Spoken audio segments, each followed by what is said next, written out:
Good morning everybody. Welcome to online classes of RL Academy.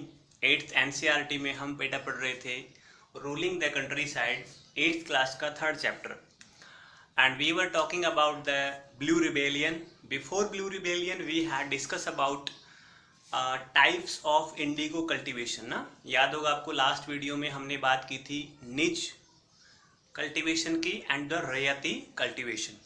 Planter आपको पता होगा who were the planters those people who came from Britain Scotland whatever Great Britain you can say came to India for indigo purpose and want to gain more profit, more money and want to the cherish a lavish life here in India. So हम बात करते हैं यहाँ पर आगे थे बेटा हमने पढ़ा निज कल्टीवेशन क्या था, a type of cultivation, a type of indigo cultivation where directly आप कह सकते हो it is controlled by the planter या आप कह सकते हो a process in which planter had to cultivate या फिर आप कह सकते हो a method of agriculture where indigo cultivation directly controlled by the planters यानी प्लांटर के द्वारा खुद के द्वारा रेंट या फिर परचेज करके ज़मीन को रेंट या लैंड को रेंट पर या परचेज करके जो खेती की जाती थी इंडिगो की वो थी निज cultivation. In the raiyati other part of raiyati and the ryot system में क्या था, इट वाज एन एग्रीमेंट या कह सकते हो कॉन्ट्रैक्ट बिटवीन रैयत and the planters. Planter had to pay loan या कैश पेमेंट देता था प्लांटर्स किसको, जमींदार फार्मर को या फिर आप कह सकते हो पीजेंट्स को, और पीजेंट्स को पूरा काम करना होता था उस लॉन के बेस पर. वो फसल को काट करके प्लांटर को देता था, बदले में प्लांटर उसको वापस लॉन देता था. ये प्रोसेस ये साइकिल चलता रहता था. And we had also discuss about the demerits of निज एंड रैयती कल्टीवेशन कि निज में भी बहुत सारी प्रॉब्लम थी. फर्टाइल आपको याद होगा फर्टाइल सोल की कमी थी, डेंसली पॉपुलेटेड एरिया हो गया था, ट्रांसपोर्ट का इशू आ रहा था और लेबर मोबिलाइजेशन ऑफ लेबर आपको याद होगा लेबर भी नहीं मिलती थी. कॉन्ट्ररी सेम मतलब रेती में भी यही सिस्टम आया, यही प्रॉब्लम रेती में आई और ये बहुत सारा इशू हुआ. तब आता है अपना blue rebellion, the most important part of your chapter कि ब्लू रिबेलियन क्या था. ठीक है, आपकी इस 8th में बेटा इसमें ज़्यादा बहुत वाइडली डिस्क्रिप्शन नहीं है, तो हम जितना सिलेबस के अकॉर्डिंग है उतना ही आज हम इसके बारे में पढ़ेंगे. आप यहाँ पर देखिए, आपको क्या याद रखना है कि ब्लू रिबेलियन मतलब आपको पहले याद रखना है कि मतलब क्या हुआ था ब्लू रिबेलियन में. तो I had made few points here, you need to rememberize them. आप इनका एक स्क्रीनशॉट लेकर के रख सकते हो ताकि आपको एक आइडिया हो जाए कि इसमें क्या क्या हुआ था.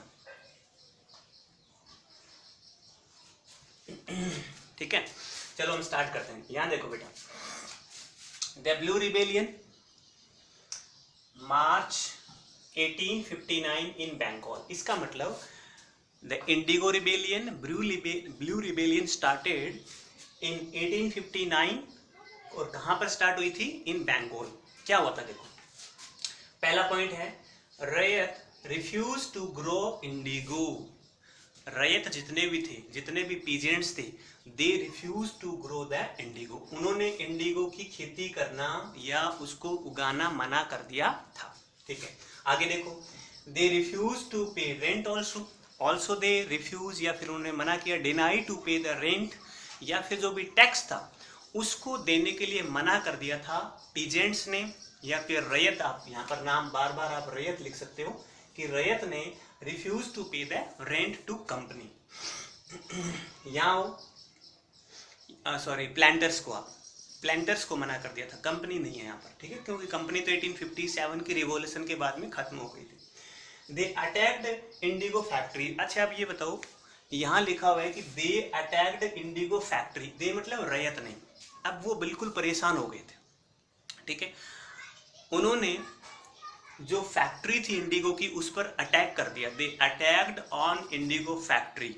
ठीक है, अब वहां पर क्या था, उनके पास बड़ी बड़ी तोपें थी क्या, मिसाइल वगैरह थी क्या, नहीं. तब क्या था देखो, तब वो थे बोझ आप कह सकते हो. ठीक है, एरोज, स्वॉर्ड थी, स्वॉर्ड्स यानी तलवार, धनुष, बाण, ठीक है, ये पहुंच गए ले लेकर के, और तो कोई साधन उनके पास था नहीं, तो स्वॉर्ड से, बॉल से, एरो से they attacked on indigo factories, they do social boycott. इसमें किसका मतलब क्या है, देखो सोशल बाइकॉट का मतलब क्या हुआ बेटा, इसको हिंदी में बोलते हैं सामाजिक बहिष्कार, सामाजिक बहिष्कार। जैसे आप देखो क्लास के अंदर कोई आपसे नहीं बोलता, या सॉरी क्लास के अंदर आपके पास किसी से इश्यू होता है, तो आप क्या बोलते हैं, मैं तेरे से कट्टा हूँ, ऐसे बोलते हैं ना, आई एम कट्टी, मैं कट्टी हूँ या कट्टा हूँ, तो वो कट्टा ये होता है सोशल बाइकॉट। इसका मतलब क्या हुआ कि कुछ प्लांटर, कुछ फार्मर्स, कुछ लोग अभी भी प्लांटर के साथ थे और इंडिगो की खेती करना चाहते थे, तो जो गांव के या समाज के या मोहल्ले के गली के जितने भी अदर किसान थे, उन्होंने कहा कि जो प्लांटर के साथ काम करना चाहता है वो हमारे समाज में, हमारी गली में, हमारे मोहल्ले में नहीं रहे, यहाँ से मतलब चला जाए। बात समझ में आई क्या? ये क्या था, सोशल बाइकॉट। दोस रेयर या आप कह सकते हो peasants who want to work with planter, they forcely asked for the social boycott. And एक बहुत ही इंपॉर्टेंट नाम आता है, व्हाट इज गोमास्ता, गोमास्ता या गुमास्ता। ये गोमास्ता क्या होते थे, ठीक है, क्वेश्चन आता है आपके छोटा सा 1 मार्क्स का आता है कि व्हाट इज गोमास्ता, गोमास्ता क्या थे। तो आप ये करो कि देखो कोई भी प्लांटर होता है या फिर आप कह दें कोई भी बिजनेसमैन होता है, वो अकेला तो कुछ कर नहीं सकता, तो क्या करेगा, अपना काम देखने के लिए, अपना मतलब टोटल कैश कलेक्ट करने के लिए, या फिर what ever the work done by A assistant आप कह सकते हो, जो एक बड़े व्यापारी के लिए आप कह सकते हो कैशियर का काम करता है, रेंट को कलेक्ट करने का काम करता है, या फिर उसकी जो भी उसकी इश्यूज होती, एंट्रीज होती हैं उसको इन आउट करता है, वो टोटल क्या कहलाते थे, गोमास्तास।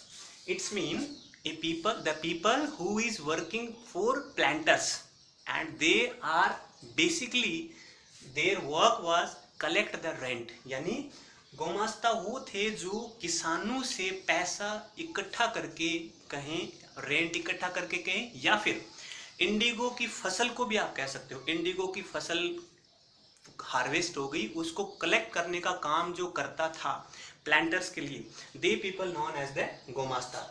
और गोमास्ता आज यहाँ देखो यहाँ उनका बढ़िया वाला आदर सत्कार हुआ, क्या हुआ, उनका बढ़िया वाला आदर सत्कार हुआ, ठीक है, गोमास्ता जी गए, हाँ लाओ जी लेके आओ, तुम्हारे कितने हुए, तुम्हारे कितने, और इधर से पहुंच गए, किसान भाई साहब पहुंचे, दे लटकी इधर से, दे लटकी उधर। अच्छा दूसरा आपको याद क्या रखना इधर, और आप कह सकते हो कि जो वीमेन थी, women also participate in this rebellion, यानी जितनी भी महिलाएं थी उन्होंने भी इसका बहुत मतलब बढ़ चढ़ के इसमें भाग लिया। अब देखो महिला नाम आता है तो लड़ने के लिए, उनके पास कोई बंदूकें वगैरह थी नहीं, महिला का सबसे बड़ा हथियार क्या होता है, देखो बेलन होता है ना, महिला का जो बचाव का सबसे बड़ा हथियार क्या है, बेलन। You can see that pots, बर्तन, ठीक है, घड़ा हो गया, सिर पर दे हमारा फूट गया, सर भी फूट गया और घड़ा भी फूट गया, तो महिलाएं विद पॉट्स आप कह सकते हो, दे फॉट विद ब्रिटिशर, या फिर कह सकते हो प्लांटर्स विद पॉट्स और यूटेंसिल्स आप कह सकते हो, एंड दैट किचन इक्विपमेंट आप कह सकते हो, यानी रसोई के जितने भी बर्तन थे, ठीक है, चिमटा था, फूकनी थी, वॉट एवर दे है, उसके जो हाथ में आया उन्होंने उसको इस गोमास्ता की बढ़िया वाली क्या कर दी, धुलाई कर दी। एक बेटा नाम आता है देखो लठियाल, व्हाट इज लठियाल, देखो लठियाल नाम से आ रहा है, लठियाल, लठ है ना, लठ है, लठ से तो हम बहुत भली भांति we are well known about लठ ना, लठ मतलब एक मोटा सा लकड़ी का स्टिक हो, ठीक है, और उसको जो लेता है वो क्या, वो रखता है, उसको क्या बोलते थे, लठियाल। अच्छा लठियालों की भी बड़ी आव भगत हो गई, उनकी भी बड़ी खातिरदारी हो गई। लठियाल वो थे आप कह सकते हो, lathiyal is a type of bodyguard of planters. Gomasta ध्यान रखना, गोमास्ता क्या थे, gomasta the people who were working for planters to collect rent और कलेक्ट मनी। और लठियाल क्या था? Lathiyal a person who is always with planters as his bodyguard. ठीक है ना, एज हिज बॉडीगार्ड। तो लठियाल को भी उन्होंने मतलब मना किया। लठियाल जाते थे किसानों के पास में कि हम मतलब ऐसे टुकड़े होटे कट्टे होते थे, हाथ में लठ होता था, डरा देते कि खेती नहीं करेगा तो सर फोड़ देंगे, मार देंगे। तो उन्होंने कहा जाओ जाओ। लठियाल तो 2-4 आते थे। अब गांव में तो एक सीटी मारी फौज आ गई पूरी है, किसी हाथ में लकड़ी है, किसी हाथ में लठ है, किसी हाथ में बेलन है, फूंकनी है, चिमटा है, इधर से उधर। अब लठियाल बेचारा क्या करेगा? अकेला तना भांड तो नहीं फोड़ सकता ना, यहाँ तो उसका ही सर फूट दिया। तो ये सब प्रोसेस किसमें हुआ? ब्लू रिबेलियन में। अब आपके मन में सवाल उठना चाहिए कि ये सब करने की क्या आवश्यकता हुई, ये सब क्यों किया गया?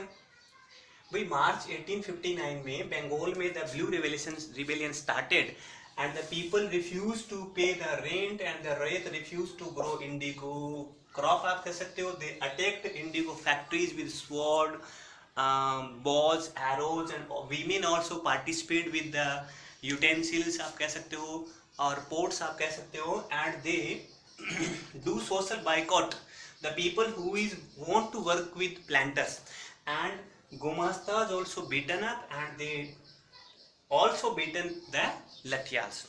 अब हमारे मन में सवाल आना चाहिए बेटा कि ये सब क्यों हुआ, इसका रीजन होना चाहिए। इसका क्या पता, इसका क्या मालूम होना चाहिए आपको? रीजन, कारण क्या था। तो हम इसको पढ़ते हैं, देखो रीजन, कारण में पढ़ते हैं। रीजन में आपको क्या करना है, देखो रीजन तो आपको सिंपल तो आपको पता ही था। सिंपल कैसे पता था? हमने क्या क्या पढ़ा, जैसे एक तो ये सिस्टम था ना बड़ा बेकार था, यानी जबरदस्ती खेती करवाई जाती थी ना।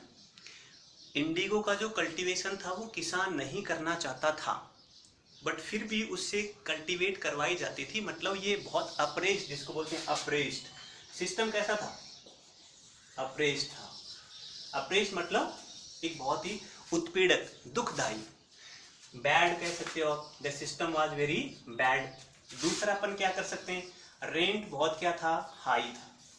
कारण में क्या लिख सकते हैं? Rent was very high. तीसरा ownership of land, ownership of land जो थी वो खो गई थी। इसका मतलब क्या हो गया? प्लांटर ने फोर्सफुली डरा करके, धमका करके या मार करके जमीनों को हड़प लिया था, किसानों की जमीन को, या जो रैयत थे, तो उनकी जमीन भी क्या चली गई थी। ठीक है, अब मेरी जमीन कोई खोस ले, कोई छीन ले, तो क्या मैं हाथ पे हाथ धर के बैठे रहूंगा, है ना? या वेट करूंगा भाई साहब आएंगे और मेरी जमीन वापस दे के जाएंगे? ऐसा वेट करूंगा क्या? नहीं, मर जाऊं या फिर मार दूं, यही करूंगा। यही इन्होंने किया। तीसरा हमने एक पॉइंट ये पढ़ा था कि 25% ऑफ लैंड जो थी उस पर रैयत को इंडिगो का कल्टीवेट करना होता था। और आपको पता हो इंडिगो के कल्टीवेट अगर कर दे तो फर्टाइल जमीन नहीं रहती थी, राइस की खेती नहीं हो पाती थी। बहुत सारे कारण थे जिसकी वजह से इंडिगो या ब्लू रिबेलियन हुआ। अब ये सवाल एक और भी उठता है बेटा कि ये जो इंडिगो वाला सिस्टम तो बहुत मतलब 100-150 सालों से चला आ रहा था। अब अचानक ऐसा क्या हुआ कि अचानक मतलब किसानों में एकदम ऐसे जोश आ गया, है ना? सब सोए पड़े थे, एकदम जोश आ गया कि अब तो मार देंगे, मर देंगे, या फिर इनको यहाँ से इंडिगो की कल्टीवेशन बिल्कुल ही नहीं करेंगे। ऐसा क्या हुआ? सॉरी, इसके पीछे कुछ कारण है। देखो पहला क्वेश्चन क्या पूछा जा सकता है आपसे कि ब्लू रिबेलियन क्या था, तो आपको वो क्या बताना है? प्रोसेस बताना है। ठीक है, कि ऐसे ऐसे हुआ मार्च 1859 में बंगाल में। ठीक है, रीजन बहुत ही सिंपल है। रीजन में आप ये कह सकते हो कि बहुत सिस्टम बहुत बैड था, इंडिगो सिस्टम बहुत बैड था, अप्रेस्ड था, टायरेंट आप कह सकते हो, फोर्सफुली प्लांटर आस्किंग पीजेंट्स और रेत आप कह सकते हो टू कल्टीवेट द इंडिगो।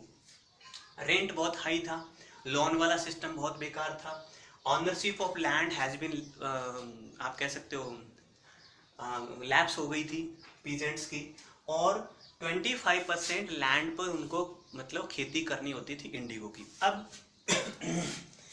बहुत ही ये सवाल ये आपके मन में आना चाहिए कि भाई ये तो सिस्टम बहुत पहले से चल रहा था, किसान रेंट करीब 100 साल से देता आ रहा था और उसकी ऑनरशिप भी छीन ली गई थी। तो कुछ ऐसे कौन से कारण थे जिसको हम बोलते थे, देखो बूस्ट होना, क्या ना, बूस्ट अप होना, है ना। बॉर्नविटा खाया आपने, है ना, हॉर्लिक्स बॉर्नविटा खाते एकदम ताजगी, बूस्ट आना। मतलब ऐसे क्या क्या कारण थे जिसकी वजह से और किसानों ने ये सोचा कि हम रिबेलियन या फिर हम क्रांति कर सकते हैं, हम क्रांति कर सकते हैं। तो उस पर मैं थोड़ी सी चर्चा करना चाहूँगा। इसके लिए ये वाले पॉइंट आप याद रखना, दिस वन, कि रीजन फॉर द रिबेलियन तो हमने पढ़ा, बहुत सिंपल थे।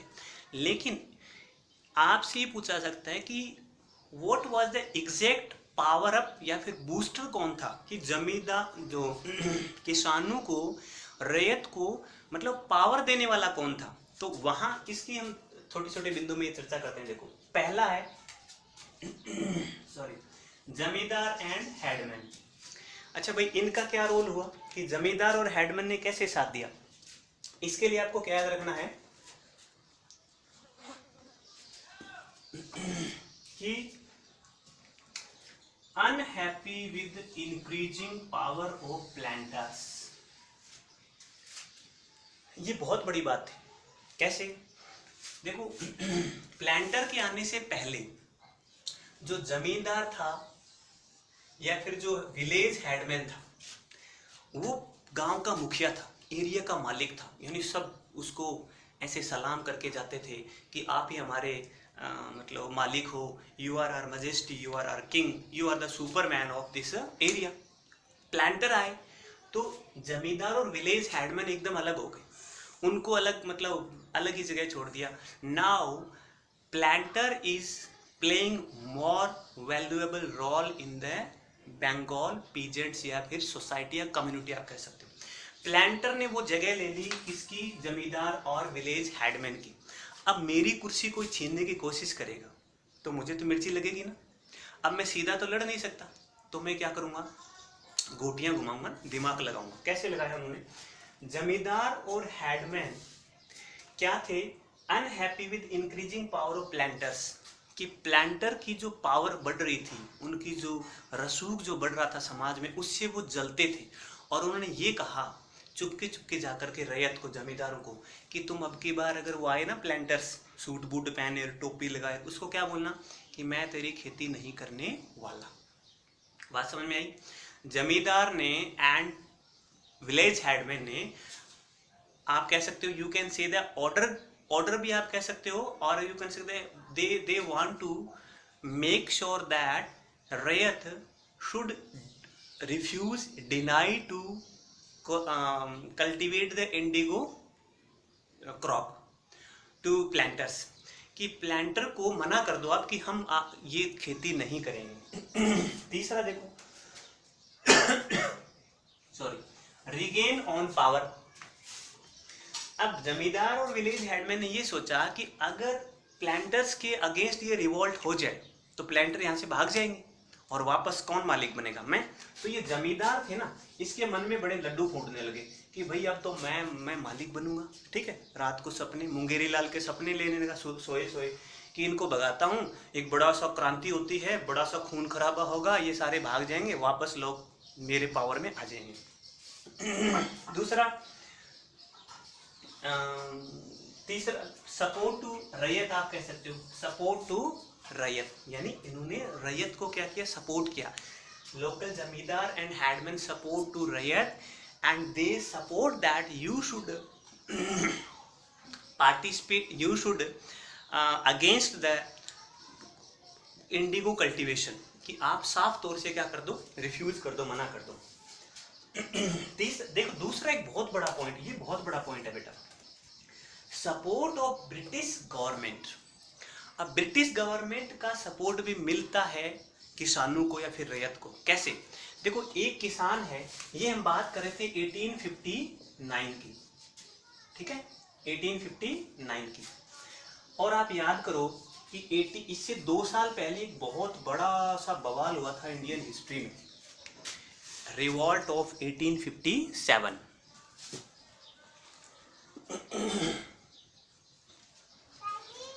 ठीक है, जिसको बोला जाता है कि भारत का first freedom fight of India 1857।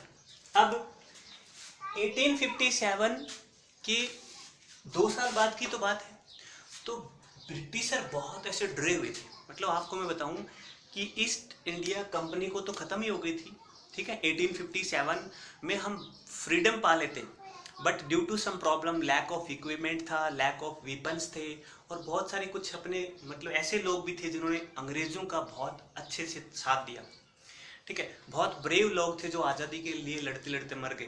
Tatya Tope, ठीक है, मंगल पांडे, और रानी झांसी की रानी लक्ष्मीबाई, बेगम हजरत महल, ठीक है, मेहराब खां, दिस टाइप वो पीपल ना बहुत मतलब बड़े फ्रीडम फाइटर थे। तो वो हम अपना एक चैप्टर आएगा 5th जिसमें हम बहुत अच्छे से इसकी डिस्कस करेंगे, रिवॉल्ट ऑफ 1857 की। हमारा यहाँ पर क्या है, 1857 की रिवॉल्यूशन हुआ था और उसके अगले मतलब 2 साल में ये खड़ा हो गया 1857 का क्या, ब्लू रिबेलियन। तो अंग्रेज बहुत डर गए थे कहीं ऐसा ना हो कि ये जो क्रांति है, ये जो रिवॉल्ट है, ये जो रिबेलियन है, कहीं उसका रूप ना ले ले। तो पीजेंट को ये भी सकता कि गवर्नमेंट भी हमारा क्या करेगी, सपोर्ट करेगी। तो दूसरा, अंग्रेज अधिकारी खुद चाहते थे कि ये जो प्लांटर्स, ये जो बाबूजी बाहर से आए ना, ये यहाँ से निकलें और मैं वापस मतलब जो लोकल जमींदार और जो विलेज हेडमैन थे उनके हाथ में पावर दूं, क्योंकि असली ताकत मेरी वही है, ठीक है। So this is the basic whole and soul idea of blue rebellion. आपको बेटा क्या याद रखना है, पहला उसका प्रोसेस क्या था, जो मैंने 5-6 पॉइंट बताए, you need to rememorise them. Second one, what was the main reason, तो मेन रीजन भी 3-4 पॉइंट आपको बेसिक याद रखने हैं। एक बहुत मतलब अलग वाला क्वेश्चन आ सकता है एक्स्ट्रा क्वेश्चन में कि जो रैयत थे या जमींदार थे उनको बूस्टअप किसने किया, तो आप उनका नाम ले सकते हो, जमींदार एंड विलेज हेडमैन कह सकते हो, ऑल्सो द ब्रिटिश गवर्नमेंट कह सकते हो। क्या इसके बाद प्लांटर अपना बोरिया बिस्तर बांध के चले गए थे, भाई इतनी आसानी से तो जाने वाले थे नहीं, बहुत कुछ प्रोसेस और होता है। एक इंडिगो कमेटी है, उसका मतलब फॉर्मेशन किया जाता है, और कुछ बातें और रह गई इस चैप्टर में, वो हम पढ़ेंगे नेक्स्ट क्लास में। तब तक के लिए इसको आप गो थ्रू करिए, और मैं आपको एक क्वेश्चन दे रहा हूं, who was the governor general of India, who was the governor general of India in 1857 revolution, ठीक है। आपको इसका आंसर मुझे मैसेज करना है कि who was the governor general of India in 1857 revolution, इसका मुझे मैसेज कर देना, ठीक है। तब तक के लिए गुड बाय।